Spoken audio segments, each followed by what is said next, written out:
స్థానిక సంస్థల రిజర్వేషన్ల ఖరారులో కాంగ్రెస్ పార్టీ కుట్ర ఉందని తెలంగాణ జాగృతి అధ్యక్షురాలు కవిత ఆరోపించారు. కొన్ని స్థానాల్లో ఆయా సామాజిక వర్గాల జనాభా లేకున్నా రిజర్వేషన్లు ఎలా ఇచ్చారని ప్రశ్నించారు. ఇందుకు సంబంధించి పూర్తి డేటా విడుదల చేయాలని డిమాండ్ చేశారు. బిల్లు పాస్ కాని బీసీ రిజర్వేషన్లకు ఓవైపు జీవో ఇచ్చి మరోవైపు కేసులు వేయిస్తున్నారని ఆరోపించారు. కోర్టుకు వెళతాం, ఎన్నికలు రద్దవుతాయని పోటీ చేయొద్దని ఈటల రాజేందర్ ఎలా చెబుతారన్నారు. బీజేపీ విధానం కూడా ఇదేనా? స్పష్టత ఇవ్వాలని కవిత డిమాండ్ చేశారు. బీఆర్ఎస్ కూడా బీసీల విషయంలో సీరియస్ గా కార్యాచరణ చేపడితే బాగుంటుందన్నారు.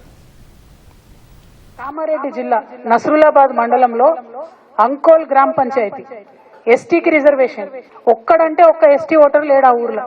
పెద్దకొడపల్ మండలం దావున్ తండ ఈ పంచాయతీని ఎస్సీలకు రిజర్వేషన్ చేశారు. అక్కడ ఒక్కరంటే ఒక్క ఎస్సీ ఓటర్ లేడు. మాచారెడ్డి మండలం వడ్డెరగూడెం తండ మొత్తం ఊరంతా వడ్డెరలే ఉంటారు, అంటే బీసీలు ఉంటారు. అక్కడ సర్పంచ్ పదవి ఎస్టీకి వచ్చింది. నాగర్ కర్నూలు జిల్లా అమరాబాద్ మండలం కుమ్మరోన్పల్లిలో ఇదివరకు కూడా సర్పంచ్ సీటు ఎస్టీకి రిజర్వ్ అయింది. అయితే గ్రామంలో ఎవరు ఎస్టీలు లేకపోవడంతో అసలు ఆ గ్రామంలో ఇదివరకు కూడా సర్పంచ్ ఎన్నికలు జరగలేదు. ఇప్పుడన్నా రిజర్వేషన్ మార్చాలి కదా, సరి చేసుకోవాలి కదా, అక్కడ కూడా జరగలేదు. ఇక నల్లగొండ జిల్లా చింతపల్లి మండలం తక్కలపల్లిలో ఎస్టీ ఓట్లు రెండు ఉన్నాయి.